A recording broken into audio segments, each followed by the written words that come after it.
Volvemos a la lámina que terminamos. A ver, ahí está. En esta lámina hemos terminado la anterior parte, ¿no? La primera parte del video. Bien. Entonces, ya estábamos viendo que en esa época de la explotación de la goma y el caucho ya existían derechos laborales, pero que eran muy precarios y que no protegían a los trabajadores de ese entonces.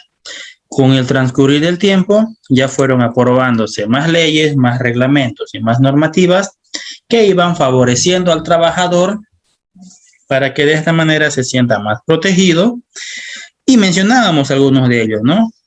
Había muchas normas en cuanto a las horas que tenían que trabajar cada uno de ellos, una diferenciación entre los hombres y las mujeres, derecho a la huelga, también el sindicato como un método de agrupación laboral con el cual se defienden y se reconoce la negociación en grupo. Es decir, que lo que el sindicato apruebe es, no, sino que afecta a todo el grupo y a todas las personas que están incluidas dentro de ella. Bien. Ahora, los mineros y ferroviarios, son importantes para el logro de los derechos laborales que se conocen hoy en día, ¿no? Porque ellos eran quienes iniciaban las protestas para adquirir un trato laboral más justo. ¿Por qué entonces ellos eran realmente importantes en esa época, no?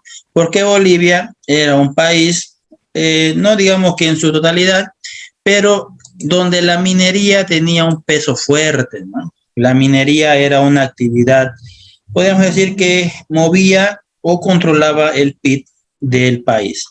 También los ingresos nacionales estaban en función ¿cómo se dice esto? A la producción, ¿ya?, minera, la exportación y venta de minerales del país. Y también los ferroviarios, ¿no? Porque estaba en su auge el transporte mediante este tipo de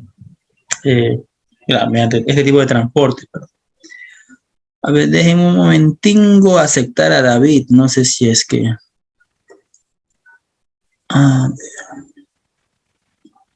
tiene problemas David con su internet. Y a Roberto también, que está ingresando recién. Y a Lady Bisney. Bien. Entonces, debido a la importancia de estas actividades, como es la minería, ¿no?, y el transporte ferroviario, es que los trabajadores de esos sectores pudieron alcanzar y obtener grandes avances en cuanto a la protección de los trabajadores, a la remuneración también que ellos percibían en ese entonces. Luego ya vean, en 1939, ya estamos hablando de más de 40 años después, ¿no?, se dicta la primera Ley General del Trabajo. Y entonces vean cómo era de lento el avance de la legislación en ese entonces, ¿no? Se dicta en 1939 y ya en 1942 por fin se logra la perfección o perfeccionar esta ley para que esté de conformidad con todas las personas y es elevado a rango de ley, ¿sí? Porque en un principio era o fue dictado como un decreto supremo.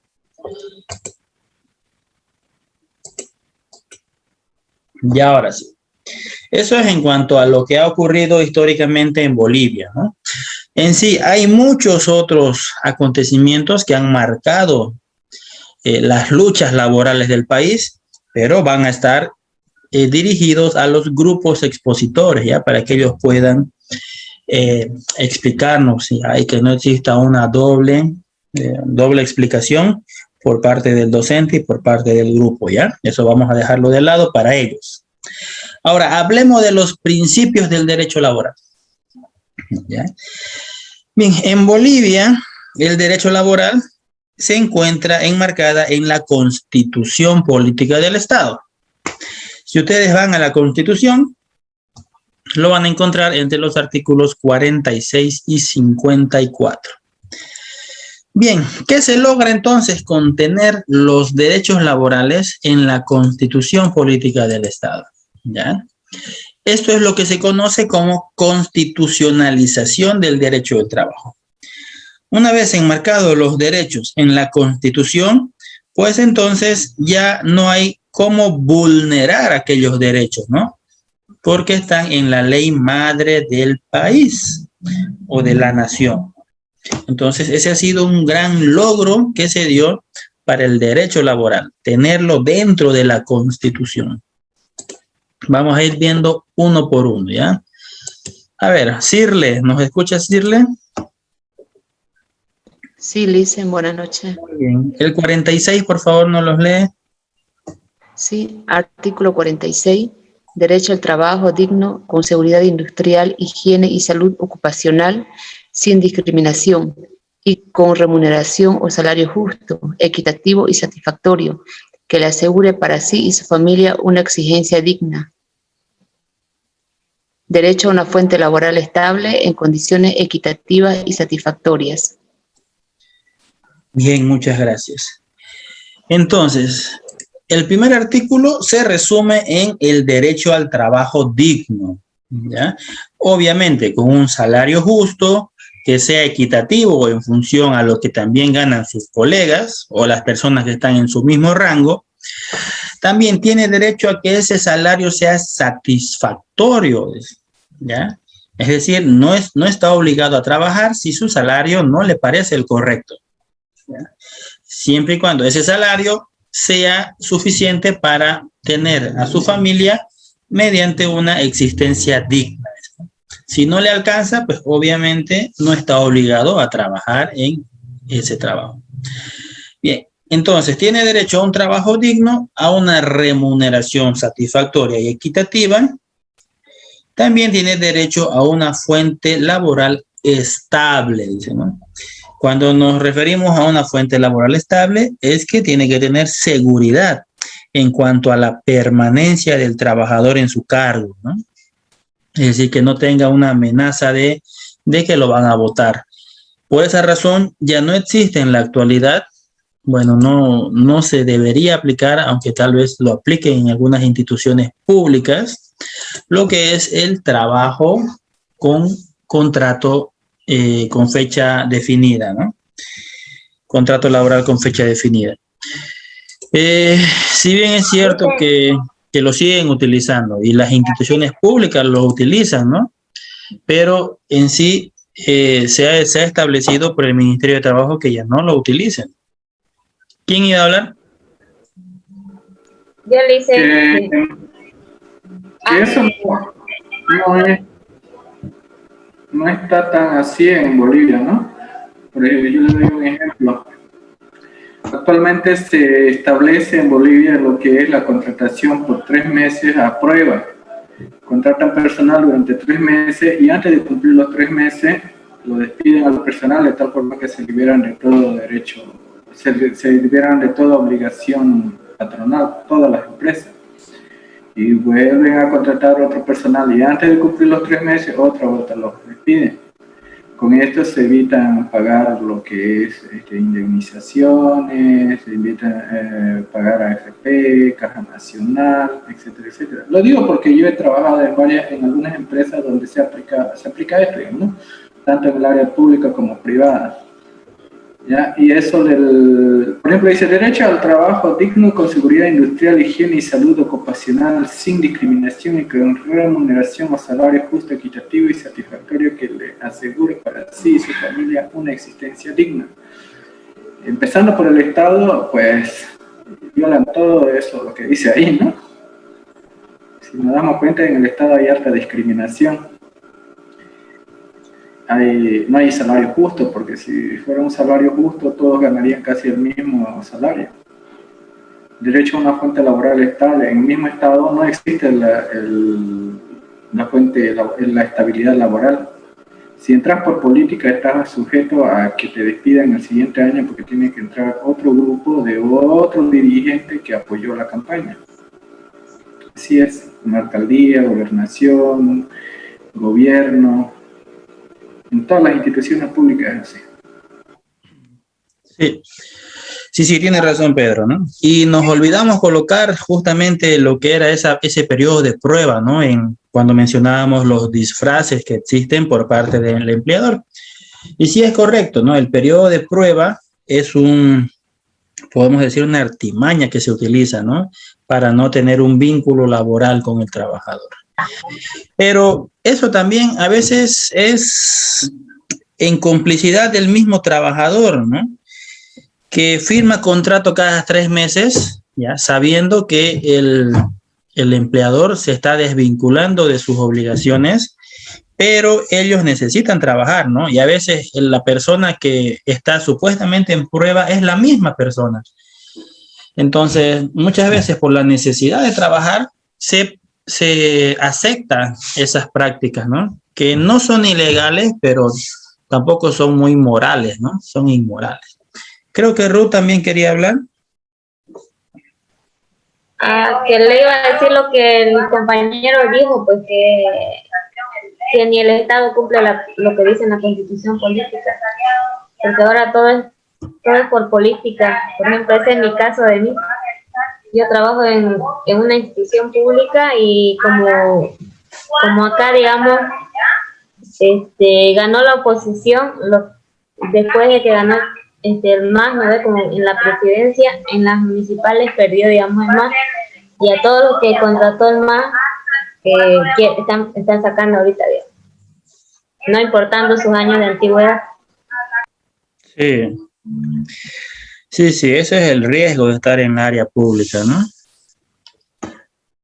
Bueno, ese ya es pareciera un tema muy aparte, ¿no? Es como si ellos no estuviesen regidos por la ley. Pero en estos momentos, por lo menos, que a ustedes se les graben en la cabeza lo que la Constitución realmente dice y cómo protege al trabajador. Ya, vamos al artículo siguiente, artículo 47.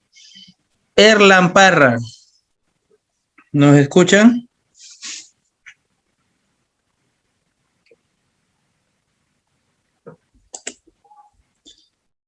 No hay Erlan. Lady Disney, usted que está mirando la pantalla preocupada. Léanos el siguiente, por favor. Ya, Lisa. Toda persona tiene derecho a dedicarse al comercio, la industria o a cualquier actividad económica lícita en condiciones que perjudiquen al bien colectivo. Muy bien. Entonces, con esto se asegura el derecho a que todas las personas trabajen o busquen ganarse, no digamos ganarse la vida, ¿no? Sino progresar en esta vida según la actividad que ellos elijan, ¿no? Pueden ser empleados, pueden ser comerciantes, pueden ser empresarios, industriales o cualquier otra actividad que ellos deseen estar siempre y cuando estén dentro de las actividades lícitas que la ley permite dentro del Estado, ¿no? O dentro del territorio nacional. Muy bien.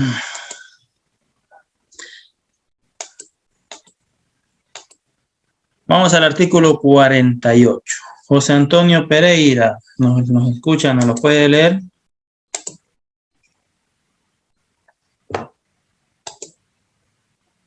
No da mi micro, dice. Ok. Erlan, ¿usted ya puede leer?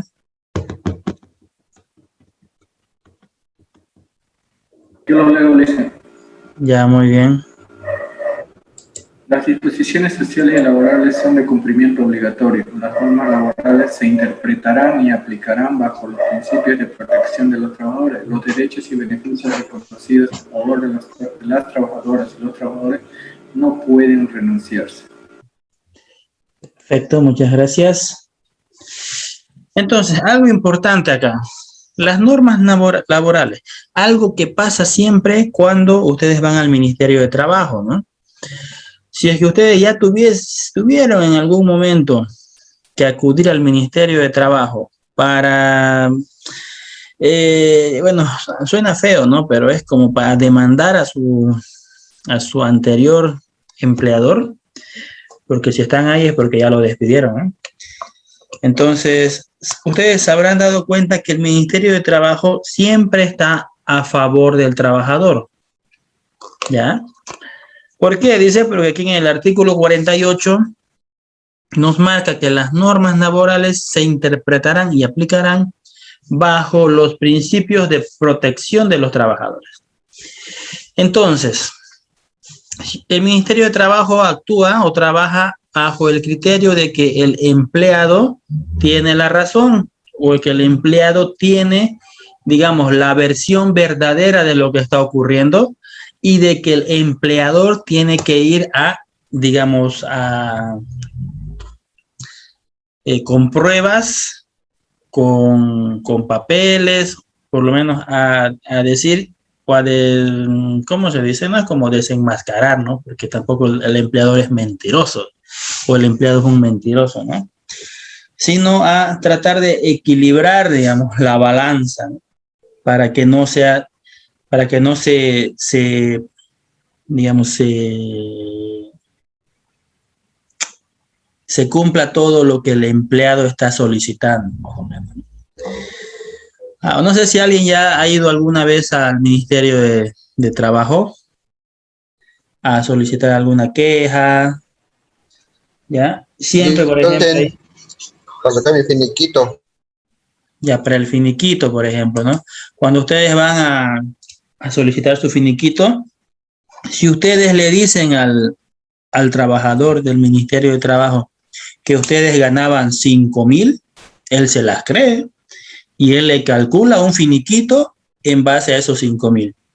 Y luego ya el empleador tiene que venir con sus planillas de sueldo y decir, no, señor, este no ganaba 5,000, sino ganaba 2,000. Y entonces solicito que se vuelva a calcular el finiquito, ¿no? Y luego decir, él no fue despedido, él renunció. A él no lo votamos, a él lo encontramos robando y así sucesivamente, ¿no?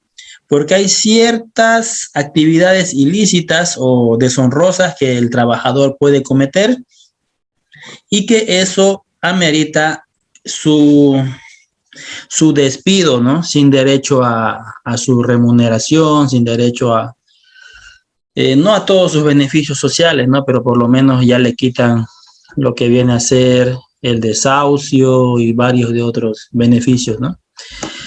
Ya, pero si es que es despedido de manera normal, entonces se cumple esta tercera parte que dice que los derechos y beneficios reconocidos en favor de los trabajadores no pueden renunciarse. Ya, entonces ustedes tienen derecho a su aguinaldo, a su indemnización en el caso de que fuesen despedidos, un desahucio, ya. Por más de que a ustedes como trabajadores les obliguen a firmar un documento donde diga yo renuncio a mi aguinaldo, yo renuncio a mis vacaciones, eso no tiene validez porque los derechos laborales son irrenunciables.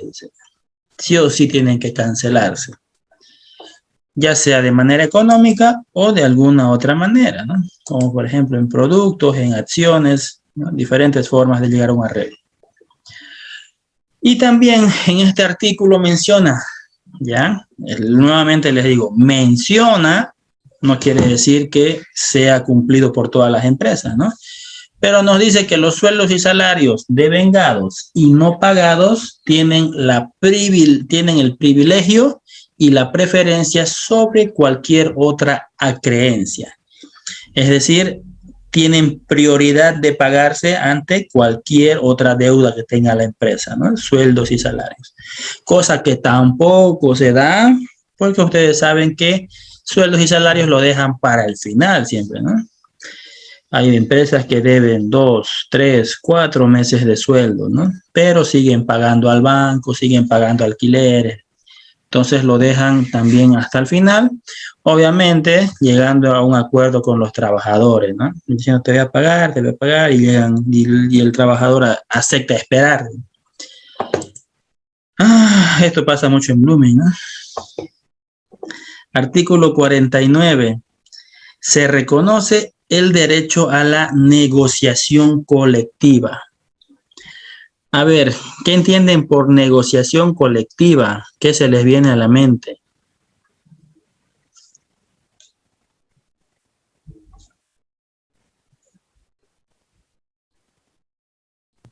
¿Será como el directorio se reúne con el sindicato, Licen? Muy bien, eso, Dicen, exactamente, ¿no?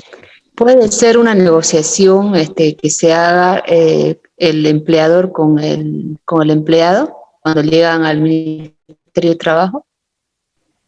Ya, eso es una conciliación, ¿no? Pero la palabra colectiva es lo que resalta en esta oración, ¿no? Como decía su compañero, el primero que opinó, se reconoce el derecho de la negociación colectiva, es decir, negociar entre el empleador o tal vez una junta directiva con un representante de los trabajadores. Y lo que se llegue a concretar con ese representante influye a todo su sindicato, a toda su federación, confederación, depende cómo esté agrupado, ¿no? Entonces, ¿qué se negocia de manera colectiva? Por ejemplo, el salario mínimo, ¿no? Ustedes saben que no les preguntan a todo el mundo o a todos los trabajadores cuánto debería ser el salario mínimo. Eso se negocia con la Central Obrera Boliviana, ¿no? Entonces, a eso se refiere con negociación colectiva. Ellos determinan, ellos negocian con el Estado o con el gobierno cuánto debería ser el incremento salarial, cuánto va a ser el salario mínimo para este año. Luego, ya eso es con el gobierno, ¿no? Luego los descansos remunerados y los feriados, eso ya es más a nivel de trabajador con empresa. El cómputo de antigüedad, este es un tema un poquito complicado, ¿no? Determinar desde cuándo va a correr mi antigüedad, ¿no? Porque hay muchos trabajadores. Si usted trabajó 5 años en una empresa, por ejemplo, pero no tenía contrato, su antigüedad no corre, obviamente, ¿no? Va a correr desde el momento que firme el contrato. Luego, la jornada laboral, si es que va a ser de a 6 horas, 8 horas, 7 horas, trabajar dobles turnos. Determinar la jornada laboral también va a ayudar a determinar desde qué hora empieza a correr la hora extra, ¿no? Si es que en el caso de las empresas industriales necesitasen trabajar horas fuera de las que están establecidas en la jornada laboral. Y muchos otros temas, ¿no? Hay recargo nocturno, dominicales, aguinaldos, bonos, indemnizaciones, desahucios, etcétera. Aquí hay varios temas que se negocian de manera colectiva, ¿no? Ya sea a nivel nacional o a nivel empresa, ¿no? Mi sindicato y mi empresita. Bien, y en este artículo también habla de que está prohibido despedir injustificadamente a los trabajadores, ¿no? Y también toda forma de acoso laboral. Esto es, ¿a qué se refiere con acoso laboral, por ejemplo? Si a mí no me cae Ezequiel, por ejemplo, dentro de mi empresa, yo quiero que se vaya, pero no lo puedo despedir por despedir, dice, ¿no? Tengo que tener algún motivo para cual poder yo recién despedir a Ezequiel. Y además, no lo quiero despedir tampoco porque si yo lo despido, tengo que indemnizarlo, tengo que pagarle 3 meses de desahucio, ¿no? Según la ley.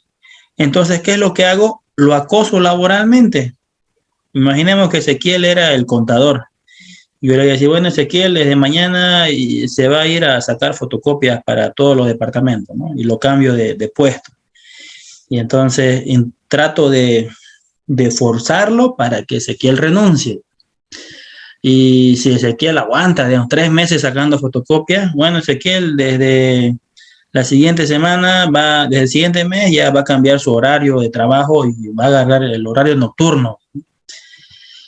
Y así lo voy forzando a que él trabaje, a que él renuncie, ¿no? Para que yo pueda, bueno, para que se cumpla mi deseo de que él ya no esté conmigo. Entonces, eso también dice, está prohibido en el artículo 49. Artículo 50. Vamos a pedirle ya a Ezequiel, ya que estábamos hablando de él. Por favor, Ezequiel, ayuda. Buenas noches, Licen. Ya. Artículo 50. El Estado, mediante tribunales y organismos administrativos especializados, resolverá todos los conflictos emergentes de las relaciones laborales entre empleadores y trabajadores, incluidos los de la seguridad industrial y los de la seguridad social.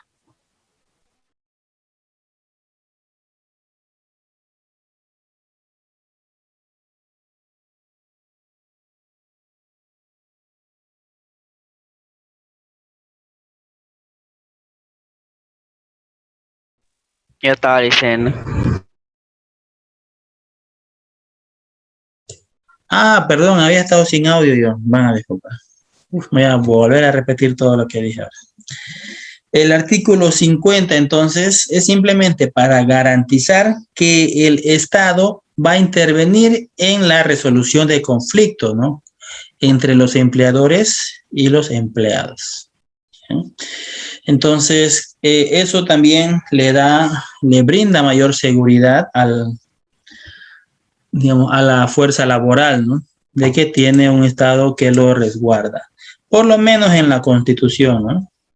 El artículo 51, ya que es un poco más sencillo, dice que todos los trabajadores y trabajadoras tienen derecho a organizarse en sindicatos de acuerdo con la ley, ¿ya?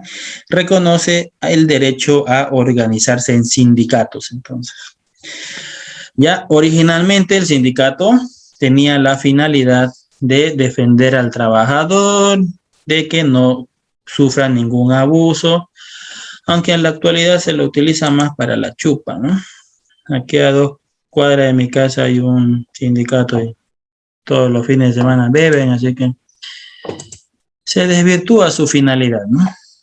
Artículo 52. Ivana, bienvenida Ivana.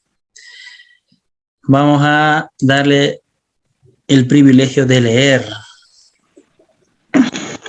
No, Licen, se desconectó mi internet, por eso volví a conectar. Ajá. Está bien, Ivana, léanlo, por favor.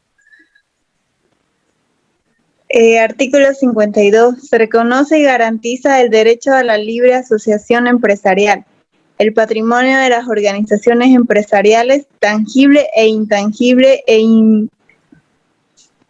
inviolable e inembargable.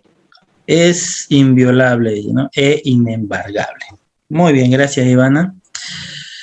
Entonces, en este artículo ya empieza a verse la protección del Estado, pero ya la parte empresarial, ¿no? ¿Por qué? Dice, porque no toda la vida nosotros vamos a ser empleados. En algún momento nos va a tocar ser o jefe o dueño de una empresa, tal vez, si Dios lo quiere, o de un negocio, por lo menos, ¿no? Entonces, el Estado también garantiza, ¿ya?, que exista libre asociación empresarial. ¿Ya? Ustedes se junten con sus amigos, con sus colegas profesionales y formen una empresa.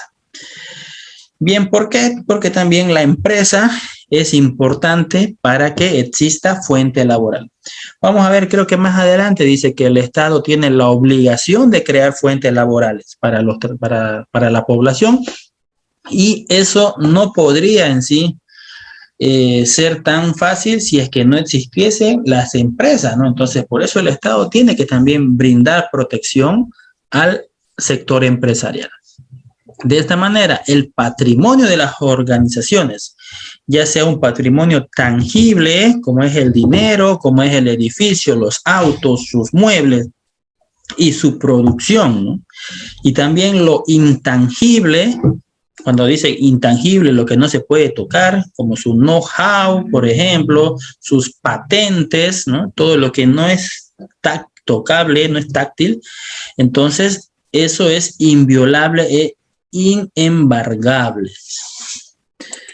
Bien, entonces en el 52 protege al sector empresarial también, ¿no? Como una fuente de trabajo para los empleados. En el 53, veamos de qué habla. Vamos a pedirle a Carlita, que está en su iPhone, dice. Ay, perdón, me adelanté. Que no lo pueda leer el 53.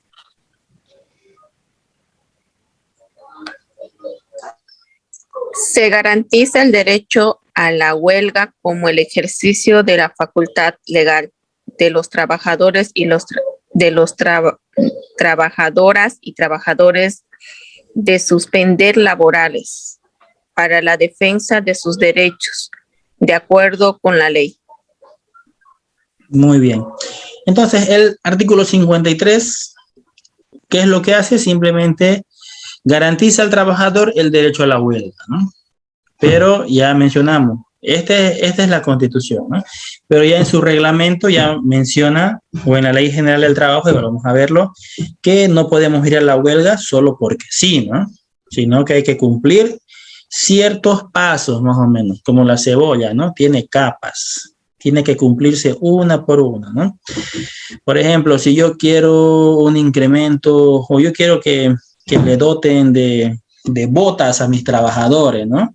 Entonces no voy a decir, quiero botas, vámonos a la huelga, ¿no? Sino que tiene que empezar con una solicitud por escrito, solicitud administrativa, una respuesta, luego segunda instancia, y una vez que ya se venzan todas las instancias y realmente no exista una respuesta favorable por parte de la empresa, ¿no? Y también considerando que esas botas realmente fuesen importantes para el trabajador, entonces en ese caso sí se estaría vulnerando un derecho del trabajador y por lo tanto pueden ir a huelgas, ¿no? Tampoco puede utilizarse la huelga para cumplir caprichos de los trabajadores, ¿no? Eso tómense en cuenta, es muy importante, ¿no? Si es que se está vulnerando un derecho del trabajador que está en la ley, entonces lo respalda con una huelga.